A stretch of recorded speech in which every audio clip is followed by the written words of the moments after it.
Mr. Speaker, sir, at the outset, I thank the honorable members for the constructive suggestions they have made in the course of the debate. I shall now reply to some of the points raised by them.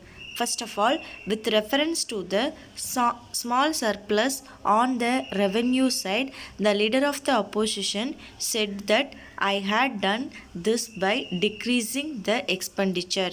I do not know whether there is any other method of balancing a budget. So far as I know, we can do it only by adjusting the expenditure to the income, and this is the only way in which we can do it. But I have to point out that we have still to meet our capital expenditure, and for this purpose we require the assistance of the center. As far as revenue expenditure is concerned, we cannot go on having deficit year after year. As honorable members are aware, for the last 3 years we are having deficit, and it is necessary to balance our budget. That is why I have tried to balance at least the revenue budget. In this connection, I am glad to say that the Finance Commission have gone into the question of the revenue expenditure on account of the developmental expenditure of the states. So it has made some revenue resources available to the states. There was money which was available to the center. Now it has been allocated to the states by the Finance Commission. To that extent, I will be able to cut the assistance which we have to give under the plan. If this is done, we will gain to some extent by the recommendations of the Finance Commission. Then I come to the taxation measures which I have proposed in my budget speech. The first in with reference to court fees. It is really unfortunate that even those who are not members of the house say that the court fee should not have been increased. As far as this criticism is concerned, I am sorry that a wrong view has been taken of the proposal.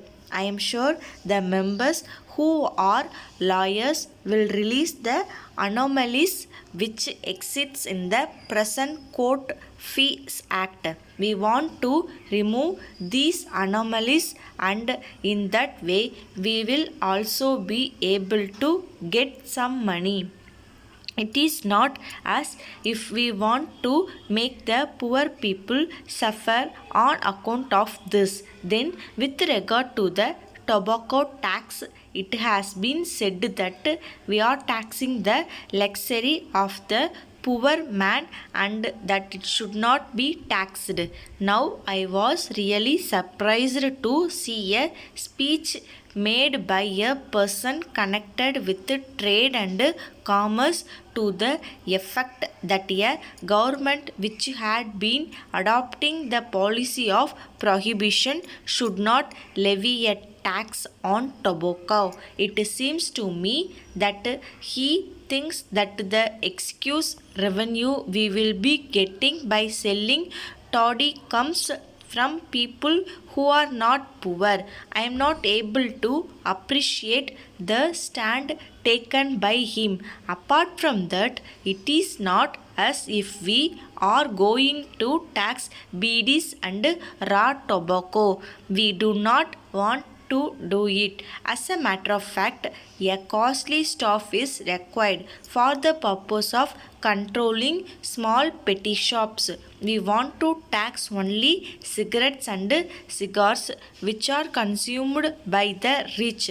So honorable members need not think that we are going to tax the poor. As a matter of fact, we had taken note of this long before the point was made on the floor of this house. On the floor of this house, we are examining the question of taxing cigarettes. that is under examination, and as soon as it is over, we will be able to place the measure before this house even during this session, so that we may be able to get this income by taxing cigars and cigarettes also. So, in this respect, I am sure honorable members will be happy. Many points have been made by members with reference to their constituencies. It is not possible to deal with them here. At the same time, I may assure the House that we have instructed the various departments to take note of the points made by the honorable members and place them for final orders before us. If any points are made with reference to any matter which has been raised on the floor of the house, I am sure that whatever is possible will be done.